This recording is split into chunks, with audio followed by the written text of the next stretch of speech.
ఒక ప్రాంత గత చరిత్ర తెలియాలన్నా, ఆనాటి సాంస్కృతిక శిల్పకళా వైభవం తెలుసుకోవాలన్నా అక్కడి ఆలయాలు చూస్తే చాలంటారు. అట్లాంటి ఆలయం దగ్గరికి వచ్చినాం. కరీంనగర్ జిల్లా కేంద్రానికి 8 కిలోమీటర్ల దూరంలో ఉన్న కొత్తపల్లి గ్రామం ఇది. ఇక్కడ నిర్మించిన ఆలయాన్ని ఇప్పటికీ గ్రామస్తులు చీకటి గుడిగా పిలుస్తుంటారు.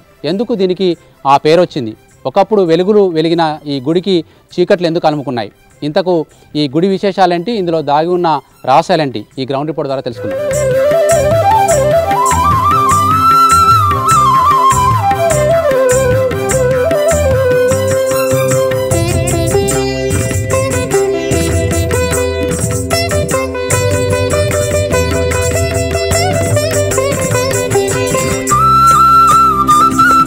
కొత్తపల్లి గుడి గురించి తెలుసుకుంటే చాలా అద్భుతమైన విశేషాలు గోచరిస్తూ ఉంటాయి. ఇక్కడి నిర్మాణ కౌశలం కావచ్చు, ఆనాటి శిల్పకళా సౌందర్యం కావచ్చు, ఆనాటి రాజుల కళావైభవం కావచ్చు, ఎన్నో విశేషాలు ఈ గుడి ద్వారా మనకు తెలుస్తూ ఉంటాయి. పూర్తిగా శిథిలమై కనిపిస్తున్న ఈ ఆలయము దాదాపు 800 సంవత్సరాల క్రితం కట్టినట్టుగా చారిత్రక పరిశోధనలు చెప్తా ఉన్నాయి. కానీ గ్రామస్తులు అంతకంటే ముందు కట్టి ఉంటారన్న అనుమానాలు కూడా వ్యక్తం చేస్తూ ఉన్నారు. చూస్తే కనుక పెద్ద పెద్ద బండరాలను తెచ్చి వాటిని శిల్పులు అందంగా తీర్చిదిద్ది వీటిని కట్టినట్టుగా తెలుస్తూ ఉంది.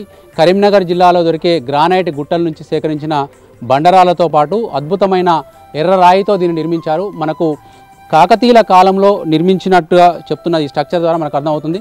చూడొచ్చు, మనకు ఒక్కసారి ఆలయ బయటి వైపు నుంచి చూస్తే చాలా అద్భుతమైన స్ట్రక్చర్ కూడా కనిపిస్తూ ఉంది. కింది పునాది రాయి నుంచి చూస్తే పెద్ద పెద్ద బండరాలు ఒకదానిపైన ఒకటి పేర్చి కనిపిస్తూ ఉన్నాయి. దీనికి సంబంధించిన ఈ చక్రాలు చెక్కడం కావచ్చు, తర్వాత ఈ దిమ్మెలు ఒకదానిపై ఒకటి పేర్చిన విధానం కావచ్చు, అవి కదలకుండా ఉండేందుకు ఇక్కడ అమర్చిన దిమ్మెలు కావచ్చు, తర్వాత వీటి ఎడ్జెస్ కావచ్చు, చాలా నైపుణ్యంతో ఇప్పుడు మనం ఆధునిక భాషలో ఆర్కిటెక్చర్సు, సివిల్ ఇంజనీర్లు కూడా సాధించలేనంత పగడ్బందీగా దీన్ని నిర్మించారు. అందుకే ఇంతకాలం కూడా దీని స్ట్రక్చర్ మనకు నిలిచి ఉన్నట్టుగా కనిపిస్తూ చూడొచ్చు, మనకు కాకతీయుల ఆలయం ఏ ఆలయంకి వెళ్ళినా కూడా ఒక కామన్ డిజైన్ మనకు కనిపిస్తూ ఉంది.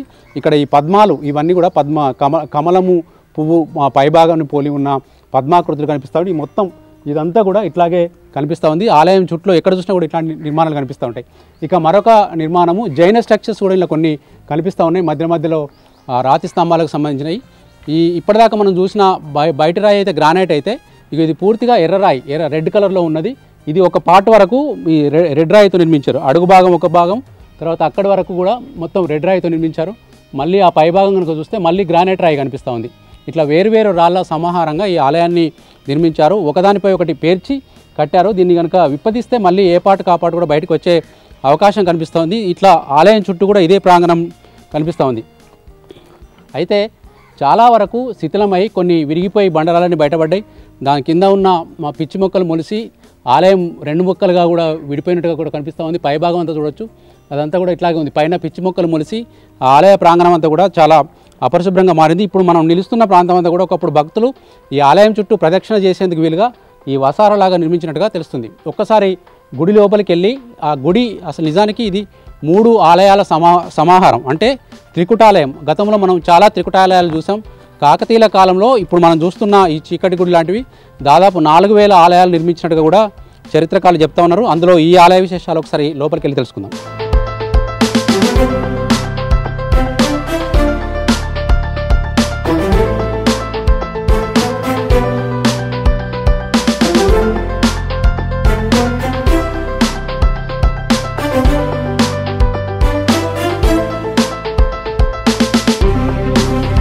గుడి బయటి భాగం చూసాం. దాదాపు 10-15 గుంటల విస్తీర్ణంలో ఈ ఆలయ స్ట్రక్చర్ జరిగినట్టుగా కూడా మనకు తెలుస్తూ ఉంది. చూడొచ్చు, ఇప్పుడు ఆలయ కొంచెం పై భాగానికి వచ్చినాం. ఆలయం మొత్తం ప్రాంగణం అంతా కూడా చాలా భయానకంగా కనిపిస్తుంది. ఎందుకంటే రాళ్ళన్నీ విరిగిపోయి ఆలయం అంతా కూడా శిథిలమైన పరిస్థితి కనిపిస్తూ ఉంది. రాతి స్తంభాలు కూడా విరిగిపోయినాయి. అంటే చాలా ఒడిదుడుకులను ఈ ఆలయం ఎదుర్కొన్నట్టుగా కూడా మనం చూడొచ్చు.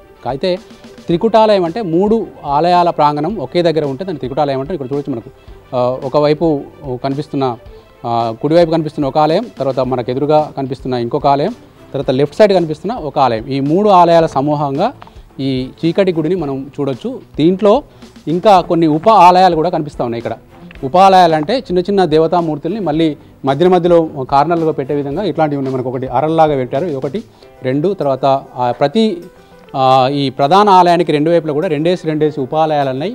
ఈ ఉపాలయాల్లో కూడా ఒకప్పుడు దేవతామూర్తులు ఉన్నట్టుగా తెలుస్తూ ఉంది. మనకు పూర్ణకుంభం, మనం గతంలో పూర్ణకుంభం అని మనం పిలుచుకుంటూ ఉంటాం, అట్లాంటి స్ట్రక్చర్స్ కూడా ఇక్కడ ఉన్నాయి. ఇక్కడ వినాయకుని మూర్తి చెక్కినట్టుగా కూడా ఉంది. వినాయకుని బొజ్జకు నాగుపాముతో అలంకరించినట్టుగా ఒకప్పుడు మనకు పూర్వ కథలు చెప్తూ ఉంటారు. చంద్రుడిని వినాయకుడు చూసినప్పుడు పొట్ట చెక్కలయాలు నవ్వాలు, దాంతో మీ పొట్ట పగులుతుందని చెప్పి శాపం పెడితే పాముతో కుట్లేశారని చెప్పి ఒక చరిత్ర చెప్తూ ఉంటుంది. అట్లాంటి వినాయకుడి ప్రతిమ ఇక్కడ మనకు ఉంది. తర్వాత రెండు వైపులా కూడా ఈ ఉపాలయానికి పూర్ణకుంభాలు చెక్కి ఉన్నాయి. ఇది ఒక పూర్ణకుంభం, ఒక కుంభంలో తర్వాత కలశం బోర్లించి మామిడాకులు వేసి పెడతారు. ఇది పూర్ణకుంభం. గతంలో మనకు ఉమ్మడి ఆంధ్రప్రదేశ్ ఉన్నప్పుడు ఇది రాష్ట్ర చిహ్నంగా కూడా దీన్ని వాడారు. ఇది ఇట్లా ప్రతి ఉపాలయానికి కూడా మనకు కనిపిస్తూ ఉంది. పైన ఇక్కడ ఇంకొక దేవతామూర్తి ఉంది మనకు ఈ ఉపాలయానికి.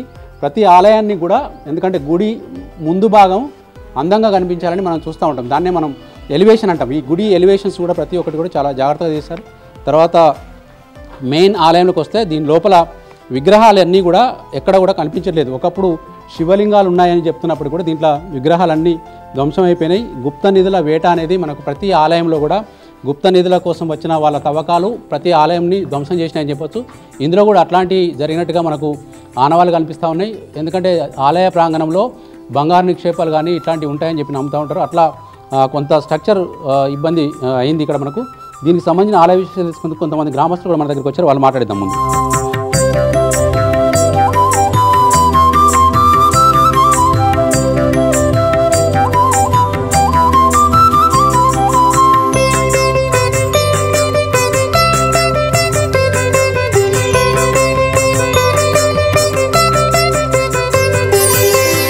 పురాతన కట్టడాలు, ఆలయాల గురించి ఆ ఊర్లో ఉన్న సీనియర్ సిటిజన్లకు, అంటే పెద్ద మనుషులకు బాగా తెలుస్తుంది. ఇప్పుడు మనం కొత్తపల్లి గ్రామంలోని ఈ చీకటి గుడి గురించి మాట్లాడించేందుకు కొంతమంది గ్రామ పెద్దలు ఉన్నారు. ఏం పేరు పెద్ద మనిషి పేరు? మూల వెంకటరెడ్డి. వెంకటరెడ్డి, ఈ ఊళ్ళో మీ ఊళ్ళో గుడి ఉంది కదా, ఈ గుడి ఎప్పటి నుంచి చూస్తాను నువ్వు? నేను నా ఎరుకున్న చూస్తాను. నా ఎరుక నుంచి ఇట్లనే ఉన్నది. అంతకుముందు ఎట్లున్నదో తెలియదు. నీ చిన్నప్పుడు ఏమైనా పూజలు జరిగేటి? ఏది లేదు, పూజలు ఏమీ లేవు. అయితే నేనైనా 80 ఏళ్ళు ఉన్నా. అప్పటి నుంచి ఏది లేదు. పెయిన్ దేవుడు పోయి అక్కడ చేరిండు. ఎవడల్లా ఏం చెప్పేటోళ్ళు మీ పెద్ద మనుషులు ఈ గుడి గురించి నీకు? నాకేం చెప్పాను. అప్పుడు నేను ఇక్కడ ఇటు లేను, అటే వ్యవసాయం చేసుకున్నా. మీ నాయన కానీ మీ తాత కానీ ఈ గుడి గురించి వెనకట ఏం చెప్పేటోళ్ళు? మాకెవరో తెలియదు అయ్యా. ఏంది రాయ ఏమలాడకి ఎందుకు పోయినాడు దేవుడు? ఎవరాళ్ళకి ఎందుకు పోయిందా?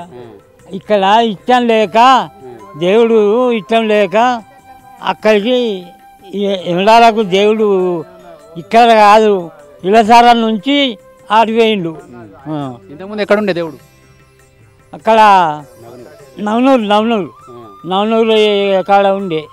ఆ నుంచి ఈడికి వచ్చింది. ఈడికి అయ్యి మళ్ళా ఇలసారం పోయిండు. ఇలసారం నుంచి అలా పోయిండు. అది మీకు తాత చెప్పేటోళ్ళు మీకు? మా తాతలే చెప్పారు.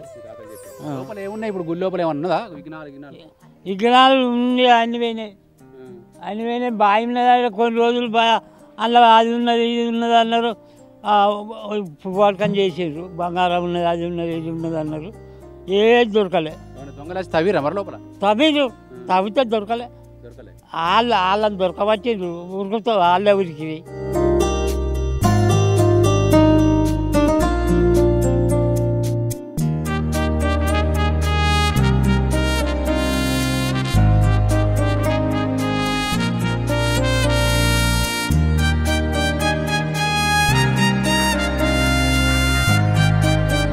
అన్న మీ పేరు ఏం పేరే? నర్సయ్య. నర్సయ్య గారు, ఏంది మీ కొత్తపల్లి పేరేమే కొత్తగా ఉంది, పాత గుడి ఉంది ఇక్కడ, ఏంది? నేను చిన్నప్పటి నుంచి చూస్తున్నా ఇంతే ఉన్నది. మా తాతలు ఏమన్నారంటే ఇక్కడికి వెళ్ళి పోయి ఇక్కడ పూజలు జరగలేదు, పోయి వేమనాడలో అయింది అని చెప్పారు. మాకు అంత మటుకు తెలుసు. చీకటి గుడి ఎందుకంటారు దీన్ని? చీకటి గుడి అంటే దీనిలో పూజలు జరగలేదు కాబట్టి అందుకే చీకటి గుడి అని పోయింది. ఇంకోటి ఏంటంటే అప్పుడు మా తాతలు వాళ్ళు మా తండ్రులు ఇక్కడ పూజలు జరగలేదు, వేమనాడ అక్కడ అయింది అని చెప్పి అదొకటి మాకు అన్నారు. ఇక్కడ ఇంతకుముందు కూడా అంతా గలీజ్ ఉండే, అంతా మంచిగా. ఇప్పుడు పూజలు అయితే ఏం లేవు, ఇవి అయితే తీసుకుపోయినారు. ఎక్కడికి పోయినాయి ఏం కథ తెలియదు. లింగాలు లేవు, ఏం లేవు. అలా మొత్తం లింగాలు ఉండే పీటలు అవన్నీ ఉండే కానీ అవన్నీ తీసుకుపోయాను. అవి ఏడబెట్టింది మాకు తెలియదు. ఇప్పుడు ఎన్నో ఏండ్లు దాదాపు 100 ఏళ్ళ కింద కట్టిన గుడి కదా, అప్పుడు ఎట్లా కొట్టి ఇప్పుడు నేను 62 సంవత్సరాలు ఉన్నా, నేను చూసిన పంచాలికి అంతే ఉన్నది, ఇప్పుడు కూడా అంతే ఉన్నది. పూజలు లేవు, ఏది లేవు. డెవలప్ చేస్తా అని అన్నారు, అని కూడా ఇంతవరకు అయితే ఏది జరగలేదు. మీ పేరేం పరనా? లక్ష్మయ్య. లక్ష్మయ్య గారు, ఇప్పుడు ఈ గుడి ఉంది కదా, ఈ గుడి లోపల తిరిగిరా మీరు ఎప్పుడన్నా? పోలేదు సార్. లోపల పోలేదా? ఎందుకు భయం అవుతుందా లోపలికి పోతే? ఇక అంతా చీకటి ఉంటుందని పోము. చీకటి గుడి అంటుంది. ఇప్పుడు ఇంత పెద్ద విఘ్నాలు శక్నాలు ఎట్లా చెక్కిరని ఎప్పుడన్నా ఆలోచించారా? మాకేం ఐడియా లేదు, మాకేం తెలియదు. నేను ఆలోచించాను ఈ చక్రాలు ఎట్లా వచ్చినాయి, ఇట్లా బొరించకపోయిండ్రు ఇట్లా బండలు చూస్తేనేమో మనం ఇప్పుడేమో క్రేన్లు గీళ్ళు ఇప్పుడు అప్పుడు వెనకట లేవు కదా, లేవు, ఎట్లా కట్టిరా? బొరించకపోయి కట్టిండ్రు. బొరించుకపోయి కట్టిరా? కొత్తపల్లి గ్రామానికి చెందిన దామోదర్ కూడా మనతో పాటు ఉన్నారు. ముఖ్యంగా ఈ ఊర్లో ఉన్న గుడి చాలా మందికి పాత గుడి అని, తర్వాత కాకతీయుల కాలం నాడు కట్టిందని చెప్పారు, చెప్తా ఉంటారు. మీరు ఏమైనా స్టడీ చేసారా దీని మీద? స్టడీ అంటే అప్పుడు చిన్నప్పుడు పోతుంటే మీ లోపల చీకటి ఉంటుండే ఇక అది దాంట్లో లింగం అది ఇది అలా ఏదో నిధులు ఉంటాయి, అది అట్లా చెప్తూ ఉంటుంది. మీరు లోపల తిరిగినప్పుడు ఏమేమి విఘ్నాలు కనబడ్డాయి? మీరు గుడిని చూడకూడదు, నన్ను చూసి మాట్లాడు, లేకపోతే ఇక్కడ గట్లా నువ్వు అటు ఇటు కలిసి కెమెరా అటు అయితే. ఓకే, ఇప్పుడు లోపల శివుని విగ్రహం కానీ ఏమన్నా ఉన్నాయా మీరు గతంలో చిన్నప్పుడు కానీ ఎప్పుడన్నా? ఉన్నాయి లోపల విగ్రహం ఉండే, అయితే ఇప్పుడు దీన్ని పార్కుకు తీసుకుపోయారు. ఇక్కడ ఉన్నది జింకల పార్క్. జింకల పార్క్ తీసుకుపోయారు. ఏమన్నా ఆర్కియాలజీ వాళ్ళు కానీ ఏమన్నా పురాతన వీళ్ళు శాస్త్రవేత్తలు కానీ వచ్చి ఇక్కడ పరిశోధన చేసిండ్రు అనిపిస్తుంది. ఒకసారి ఇదివరకు ఇప్పుడు మీరు ఎంక్వైరీ చేసినట్టు ఇదివరకు చేసిండ్రు. పురాతన పాతన కాలం నాటి గుళ్ళు కొన్ని కాపాడుతున్నారు, తర్వాత మళ్ళీ పూజలు చేస్తున్నారు, అట్లా ఏమైనా డెవలప్ చేస్తారా ఇక్కడ? ఇప్పుడు దీన్ని తీసుకుపోయి అక్కడ రామాలయం కాడ పెడతామని అన్నారు, మరి అది ఎంతవరకు వచ్చిందో తెలియదు.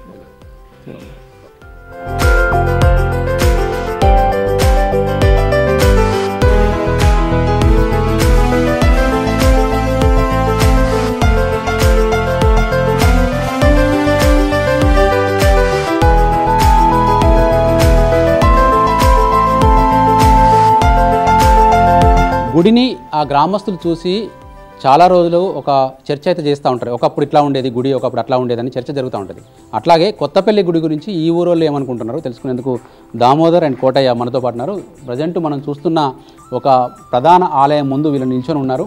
ఒకప్పుడు ఎట్లా ఉండేది, ఇప్పుడు ఎట్లా ఉండేది తెలుసుకునేందుకు. కోటయ్య గారు, మీరు చెప్పండి, మీకు తెలిసినంత వరకు ఈ గుడి విశేషాలు ఏం తెలుసు మీకు? ఈ గుడి విశేషాలు అంటే ఇది ఇప్పుడు నేను చూసిన ఎప్పుడు ఇది మంచిగానే ఉండే, అంటే అప్పటి వరకల్లా శిథిలం అయిపోయింది. ఈ కూలుడు అన్నది కూలలేదు, మా తరములనే కూలింది. ఈ కూలిన తర్వాత ఇక దాంట్లో అందరూ ఇక దీని వాడకము అన్నది లేకుండా పోవట్లా, దీని గురించి అంత ఎవరు పట్టించుకోలేకుండా పోవట్లా, అంతా శిథిలమై అప్పటి నుండి చీకటి గుడి అని చెప్పి పేరు మాత్రం దీనికి వచ్చేసింది.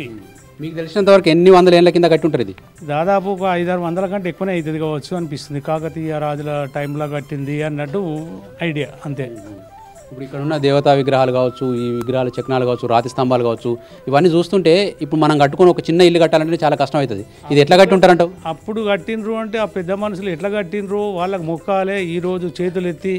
ఎందుకంటే ఆ రోజు కాకతీయ రాజుల కాలంలో మనుషులు వాళ్ళ ఎనర్జెన్సీ వేరు, ఇప్పుడు ఉన్నది వేరు. అప్పుడు కట్టినరు అంటే వాళ్ళకు గ్రేట్ అని చెప్పుకొని మెచ్చుకోవచ్చు అండి వాళ్ళను ఇప్పటి వరకు అయితే. ఎంత ఉంటుంది మొత్తం దీని ఏరియా అంటే మనకు కూడా అందాజు తెలియదు ఎంత ఏరియా ఉన్నది అన్నది. ఇక దాన్ని రాతపూర్వకంగా ఉన్న దాన్ని బట్టి అప్పుడు అక్కడ నుండి చూస్తే తెలుస్తుంది, కాగితాలు చూస్తే. మరో గర్భగుడి ప్రాంగణం దగ్గరికి వెళ్తాం. ఇక్కడ కిషన్ రెడ్డి గారు ఉన్నారు మనతో పాటు. కిషన్ రెడ్డి గారు, ఈ ఊర్లో మీరు ఎంతకాలం నుంచి నివసిస్తున్నారు? తర్వాత ఈ గుడి విశేషాలు గురించి మీకు ఏం తెలుసు? తర్వాత చిన్నప్పుడు కానీ ఇప్పుడు కానీ దీంతో ఉన్న మీకు అన్న అనుబంధం ఏంటిది? కిషన్ రెడ్డి గారు చెప్పండి. ఇప్పుడు నాకు 62 సంవత్సరాలు, నాకు 50 సంవత్సరాల నుంచి దీనికి గుర్తున్నది. నేను చిన్నప్పుడు స్కూల్కి ఇక్కడికి వెళ్ళేది. అప్పుడు ఈ ప్రాంగణం అనేది బాగుండే. అయితే నేను 7th క్లాస్ ఉండగా, అంటే 1970-72 పీరియడ్లో 3 రోజులు ఏకధారగా వర్షం పడ్డది. వర్షం పడితే మబ్బుల 3:30-4 గంటల ప్రాంతంలో అది కూలిపోయింది ముందట. అప్పుడు కూలిపోతే తెల్లారి అందరం వచ్చి నిలబడితే ఇక్కడ కర్ణం పంతులు అని ఉండే, ఆయనే చెప్పిండు ఇది సుమారు 1500 సంవత్సరాల క్రితం చాళక్యులు కట్టినటువంటి పీరియడ్లో జరిగింది అని ఆయన చెప్పినప్పుడు నేను ఈయన చిన్నప్పుడు మేము ఇక్కడ చిన్నప్పుడు ఇంట్లో లోపల ఆటలు ఆడుకునేది. ఈ గుడి మాత్రం ఎన్నడూ పూజలు జరిగింది అయితే తెలియదు. అయితే ఈ గుళ్ళలో ఏం విగ్రహాలు ఉండేవి లోపల? ఇలా శివలింగం ఉండే. ఇక్కడ లింగాన్ని ఇక్కడి కొన్ని శిల్పాలను మన లోయర్ మానే డ్యామ్ పార్కుకు తీసుకుపోయారు. ఇక్కడికి వెళ్ళి తీసుకుపోయారు. ఈ విషయం మాకు తెలుసు, అందరికీ తెలుసు. అంటే మీరు శివలింగాలు అప్పుడు చూసిరు? చూసినాం. ఇప్పుడు ఈ 3 గుళ్ళల్లో కూడా లింగాలే ఉండేనా? ఇంట్లో రెండిట్లలో వేరే విగ్రహాలు ఉండే కానీ ఇంట్లోనైతే పెద్ద లింగం ఉండే, శివలింగం. అది మాకు తెలుసు, మేము ఆడుకున్నాం కాబట్టి ఇక్కడ చూసినాం. ఇంట్లో ఒకటి బావి కూడా ఉండే లోపల, దాంట్లో బంగారు బొక్కెన బంగారు తాడు ఉన్నదని చిన్నప్పుడు అందరూ అది దాని మీద ఒక పలక కప్పి ఉండే. అది ఇప్పుడైతే వీళ్ళు పార్కుకు తీసుకుపోయేటప్పుడు ఇవన్నీ కొన్ని కూలగొట్టారు.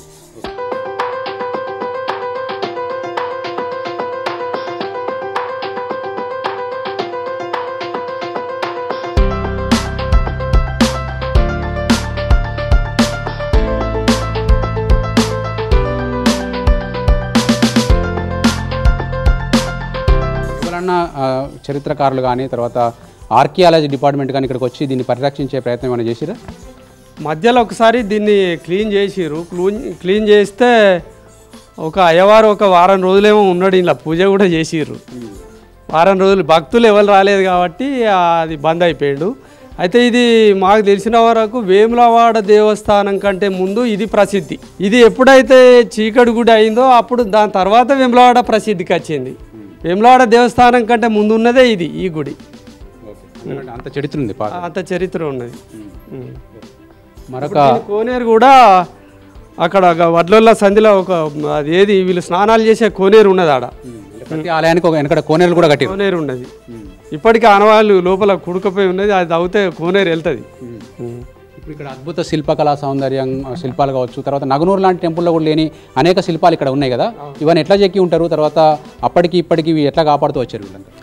అప్పుడు ఈ వాళ్ళు కొంచెం మనుషులు కూడా బలంగా ఉండేవాళ్ళట, 7 ఫీట్ల వరకు ఉండేదని అంటారు. ఏనుగుల సాయంతో ఉష్క పోసి ఆ ఉష్క మీదకి వెళ్ళి మెల్లమెల్లగా దొబ్బుకుంటా ఇవి శిలలు పైకి ఎక్కిచ్చిర్రు అనేది చెప్తూ ఉంటారు. ఆ విధంగా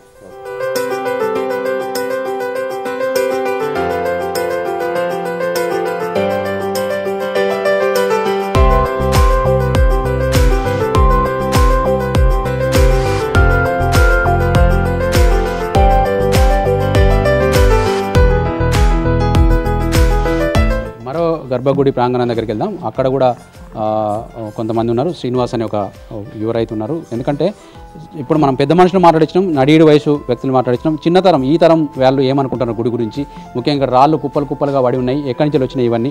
ఇప్పుడు మనం అవతల చూస్తున్న గుడి ప్రాంగణంలోకి వెళ్ళడం చాలా భయంకరంగా ఉంది, కాబట్టి ఇక్కడికి వెళ్ళి మాట్లాడదాం. శ్రీనివాస్ గారు, ఈ కొత్తపల్లి గ్రామంలో ఉన్న ఈ టెంపుల్ చీకటి గుడి అంటారు, ఎందుకు చీకటిగా ఉంటుందనా లేకుంటే ఎందుకోసం వచ్చింది పేరు? మామూలుగా నాకు ఒక 35-38 ఇయర్స్, నేను చూసిన కాంచెల్లి మాత్రము ఇది కొత్తపల్లిలో మెయిన్ మధ్యలో ఉంటుంది. ఊరు సగం అటు ఊరు సగం ఇటు ఉంటుంది.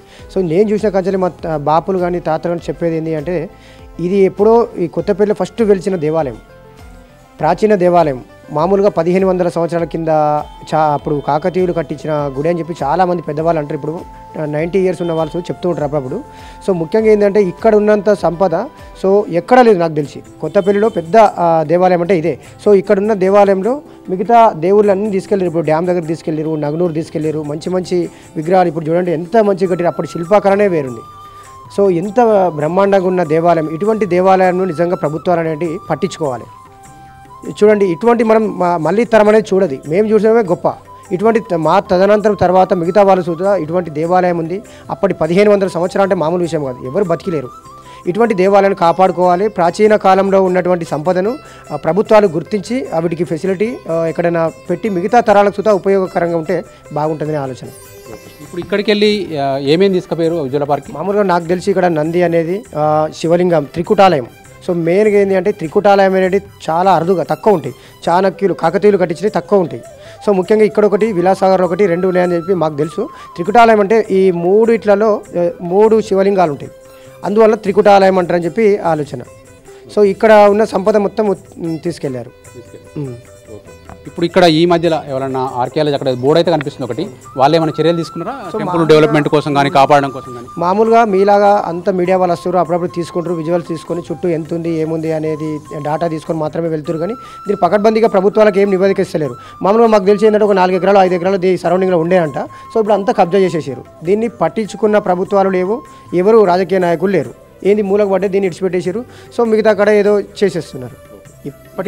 ఇది ఓవరాల్గా గ్రామస్తులు అయితే వాళ్ళు విన్నవి, వాళ్ళు తెలుసుకున్నవి చాలా విశేషాలు అయితే ఇక్కడ చెప్తా ఉన్నారు. కొన్ని వందల ఏళ్ల క్రితం నిర్మించినట్టుగా అయితే ఇక్కడ గుడి చూస్తే అర్థమవుతుంది. వీళ్ళు కూడా ఈ గుడి ప్రాంగణంలో ఉన్న శిల్పకళా సౌందర్యం కావచ్చు, పెద్ద పెద్ద బండరాలను ఎత్తి ఆలయాన్ని కట్టిన తీరును కావచ్చు, చాలా ఆశ్చర్యకరంగా ఇప్పటికీ వాళ్ళు చెప్పుకుంటూనే ఉన్నారు. ఒక్కసారి మనం గుడి లోపల ఉన్న ప్రతి స్ట్రక్చర్ కావచ్చు, స్తంభాలు కావచ్చు ఒకసారి పరిశీలించి విశేషాలు కనుక్కుందాం.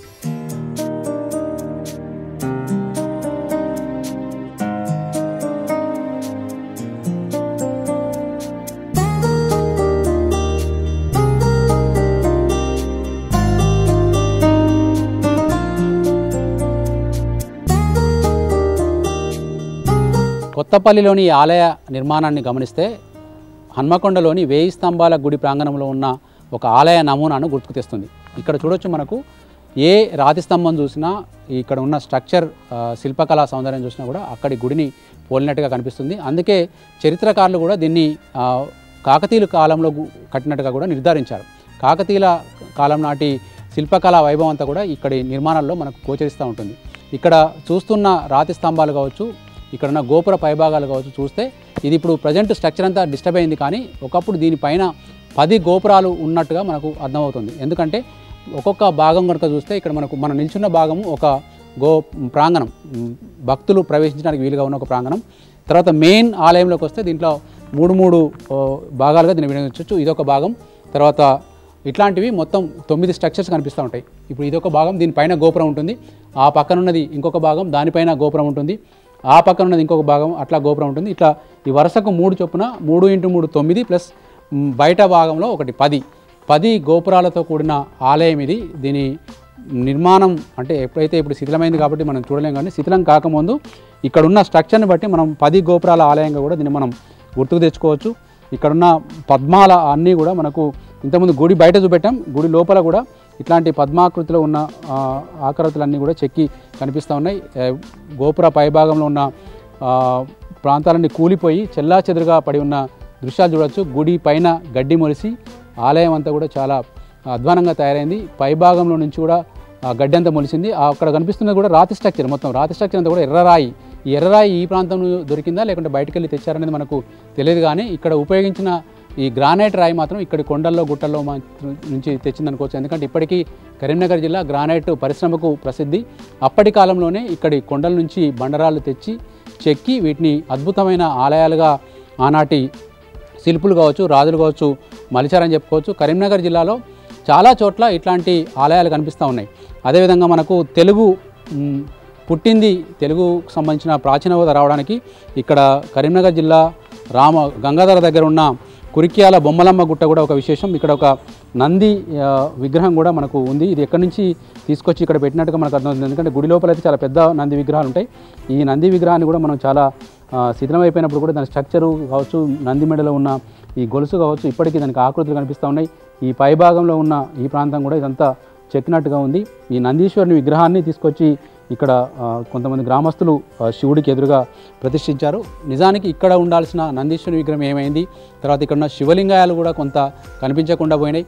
అదేవిధంగా గుప్త నిధుల ఆనవాళ్ళు తవ్వినట్టుగా కూడా ఆనవాళ్ళు ఉన్నాయి. మనం గుప్త నిధులు నిజానికి శివాలయాల్లో శివుడు ఒక వైష్ణవాలయాల్లో నిధులు ఉంటాయని చెప్తున్నాను. ఎందుకంటే అనంత పద్మనాభ స్వామి టెంపుల్లో గదుల్లో కోట్ల కొద్ది నిక్షేపాలు, నిధులు, బంగారు నాణాలు భద్రపరచాలని చెప్పి మనం వింటుంటాం. కానీ శివాలయాల్లో నిధులేం ఉండవు. కానీ ఒక గుడి కట్టినప్పుడు కానీ, ఒక ఇల్లు కట్టినప్పుడు కానీ, ఒక ప్రాంతంలో కొంత నిధిని లేకుంటే బంగారాన్ని అందులో వేసి మనకు నిర్మాణం చేస్తూ ఉంటారు. ఇప్పటికీ ఇల్లు కట్టుకునే వాళ్ళు మొదట ఒక ఈశాన్య మూలలో కొంత బంగారు చిన్న రవ్వ లాంటి బంగారం కానీ నవధాన్యాలను పోసి ఆ ఇల్లు నిర్మాణం మొదలు పెడతారు. కానీ ఒకప్పుడు కట్టిన గుళ్ళలో ఆనాటి రాజులు వాళ్ళకు దాతృత్వం ఎక్కువ కాబట్టి దేవుడి కోసం ఎంతైనా ఇచ్చే అలవాటు ఉంటుంది. కాబట్టి ఈ గుడి లోపల కొంత బంగారాన్ని ఆలయ నిర్మాణానికి ముందు కొంత శివలింగాల అడుగు భాగంలో కావచ్చు, తర్వాత ప్రధాన గర్భగుడిలో కావచ్చు పెట్టి ఉంటారన్న ఆశతో చాలామంది వీటిని తవ్వేస్తూ ఉన్నారు. అట్లాంటి తవ్వకాలే గుడుల పాలిట శాపంగా మారినట్టుగా అర్థమవుతుంది. అందులో అట్లాంటి బారిన పడిన గుడి ఈ కొత్తపల్లి గుడిగా కూడా మనం చెప్పుకోవచ్చు.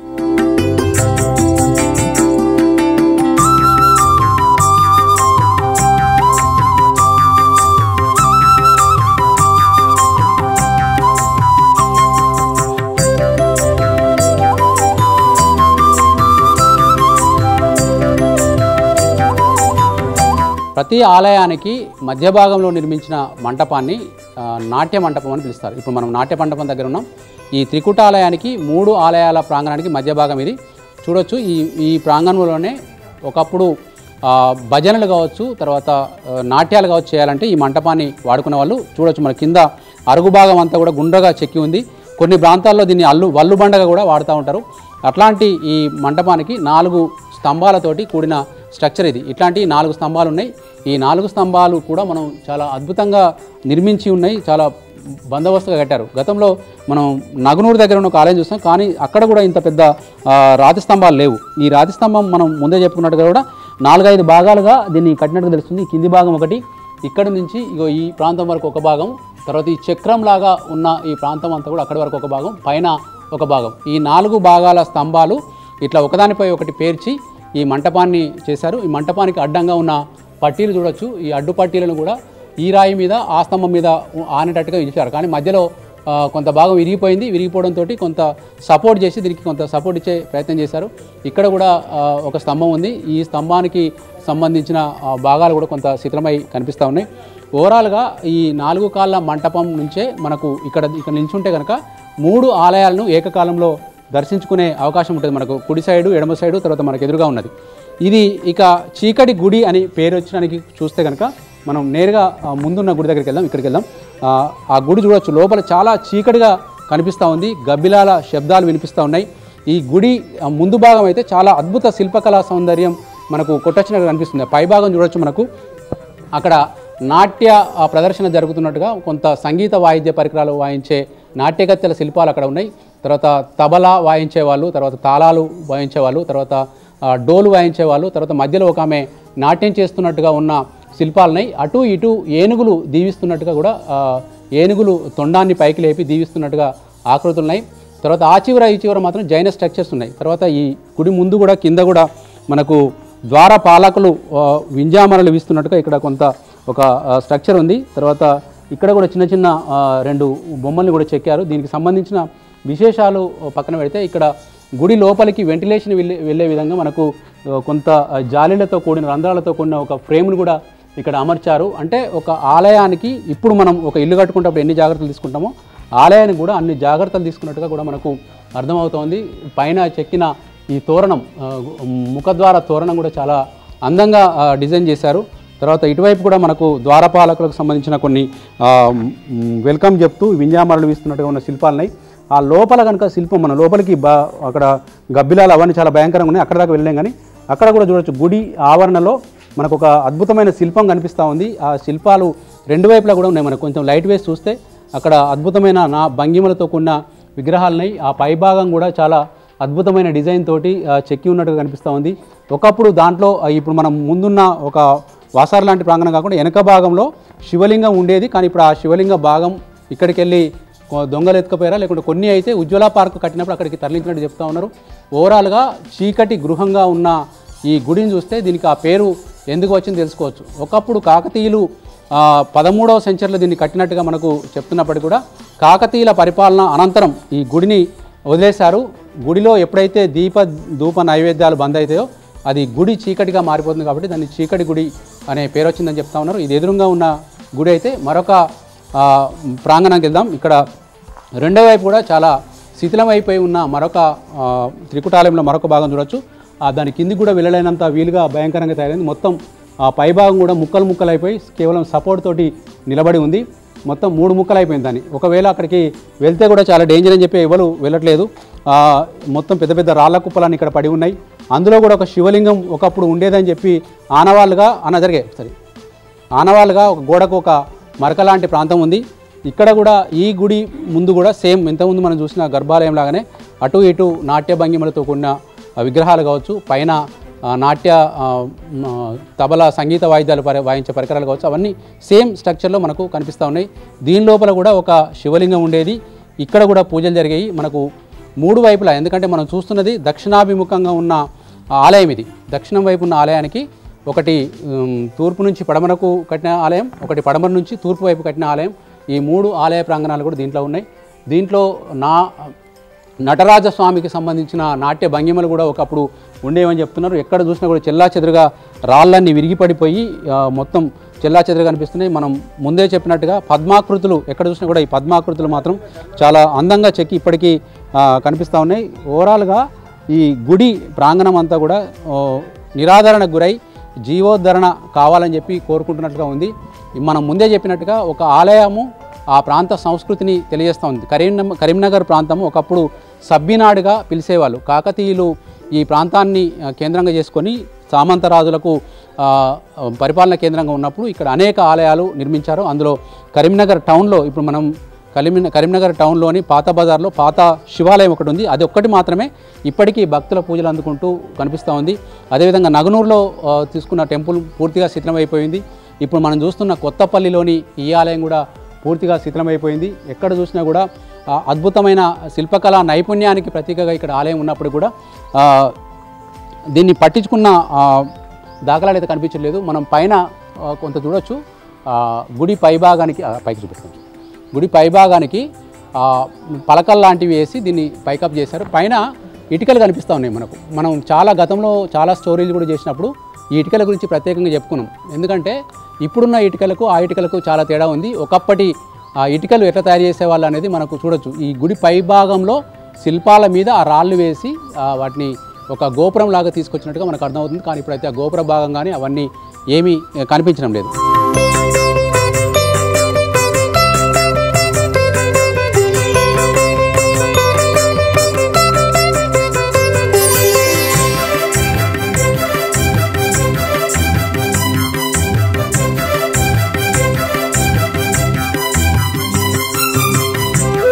తూర్పు ముఖద్వారం ఉన్న మరొక గర్భాలయం చూడొచ్చు. ఈ గర్భాలయం కూడా సేమ్ డిజైన్స్తో ఉంది. ఇక్కడ కూడా ప్రతి ఆలయం ముందట ఒకే రకమైన నిర్మాణాలు కావచ్చు, తర్వాత ఈ తోరణ ఆకృతి కావచ్చు, తర్వాత పైన ఉన్న శిల్పాలు కావచ్చు, ఏనుగులు ఇవన్నీ ఒకేలాగా ఉన్నాయి. ఇక్కడ కూడా డమరకం వాయిస్తున్నట్టుగా ఉన్నాయి. ఒకే దగ్గర చెక్కి ఇవన్నిటిని ఒకదానిపైన ఒకటి పేర్చి కనిపిస్తూ ఉంది. ఈ గర్భగుడి లోపల భాగంలో కూడా అక్కడ గోడలకు విగ్రహాలు కావచ్చు, దేవతామూర్తుల ప్రతిమలు కావచ్చు ఇప్పటికీ కనిపిస్తున్నాయి. ప్రతి మూలలో కూడా ఆర్కిటెక్చర్ కనిపిస్తూ ఉంది మనకు. ఆనాటి శిల్పకళా వైభవాలు కావచ్చు. అక్కడ ఆ మూలకు ఇద్దరు మహిళ పురుషుడు ఆకృతిలో ఉన్న విగ్రహాలు ఉన్నాయి. ఇవి అన్నీ కూడా అందంగా చెక్కి ఒక గుడికి మంచి ఆకృతి తీసుకొచ్చేందుకు చాలా కష్టపడ్డట్టుగా కూడా అర్థమవుతుంది. ఆ గుడి పైభాగం, గర్భగుడి పైభాగంలో ఉన్న చక్నాలు కూడా చూడొచ్చు మనకు. పైభాగంలో చాలా గబ్బిలాలన్నీ కూడా పట్టుకొని ఉన్నాయి. ఆ పైభాగంలో ఉన్న ఆ విగ్రహానికి గర్భగుడి చక్రాలు కూడా చాలా అందంగా చెక్కి, అంటే కింద చెక్కి పైకి తీసుకెళ్లారా లేకుంటే పైన అట్లనే పెట్టి వాటిని చెక్కారనేది మనకు తెలియదు. ఓవరాల్గా కొత్తపల్లి గుడి కరీంనగర్ జిల్లా కేంద్రానికి అతి సమీపంలో ఉన్న ఈ గుడి ఇక్కడ కొత్తపల్లి వాసులకు తప్ప కరీంనగర్ వాసులకు కూడా చాలా వరకు తెలియదు. కాకతీయులు ఇంత అందమైన గుడిని ఇంత దగ్గరగా కట్టారా అనేది కూడా చాలామందికి తెలియదు. చాలా నిరాదరణకు గురైంది. ఇక్కడ ఉన్న గుప్త నిధుల వేటగాళ్ళు కావచ్చు, తర్వాత చాలామంది సంఘ విద్రోహ శక్తులు కావచ్చు ఈ ఆలయంలో వచ్చి తవ్వకాలు జరిపారు. ప్రతి ఆలయానికి పట్టిన దుర్గతే ఈ ఆలయానికి కూడా పట్టింది. అదేవిధంగా ఇప్పటికీ చాలామంది ఈ ప్రాంతాన్ని సంఘ విద్రోహ శక్తులుగా, తర్వాత గంజాయి లాంటి సేవించడానికి కూడా వాడుతున్నారని చెప్పి ఆరోపణలు ఉన్నాయి. అట్లాంటి వాటి మీద ప్రభుత్వం నిఘా పెట్టాలని చెప్పి స్థానికులు కోరుతా ఉన్నారు. ఇవి ఈ చీకటి గుడి విశేషాలు. ఈ ఊరి పేరు కొత్తపల్లి అయినా ఇప్పటిదాకా మనం తెలుసుకున్నది ఓ పాత గుడి కథ. కాకతీయుల కాలంలో 13వ శతాబ్దంలో నిర్మించినట్టుగా చెబుతున్న ఆలయం ఇప్పటికీ 800 ఏళ్ళు పూర్తయింది. ఈ 800 ఏళ్లలో ఈ ప్రాంతంలో జరిగిన అనేక పరిణామాలకు ఇది సాక్షిభూతంగా నిలిచి ఉంది. ఇక్కడ జరిగిన అనేక సంఘటనలు కావచ్చు, రాజుల కాలం నాటి యుద్ధాలు కావచ్చు, ఇప్పుడు ప్రజాస్వామ్యంలో యుగంలో ఉన్న పరిణామాలు కావచ్చు ఈ ఆలయం చూసి ఉంది. అయితే ఇలాంటి ఆలయ విశేషాలు భావి తరాలకు తెలిసేలా ప్రభుత్వం చర్యలు తీసుకోవాల్సిన అవసరాన్ని స్థానికులు గుర్తు చేస్తూ ఉన్నారు. ఈ ఆలయాన్ని కొంతనే పునరుద్ధరించి దీని నిర్మాణాలు పూర్తిగా శిథిలం కాకుండా కాపాడాల్సిన అవసరం ఎంతైనా కనిపిస్తుంది.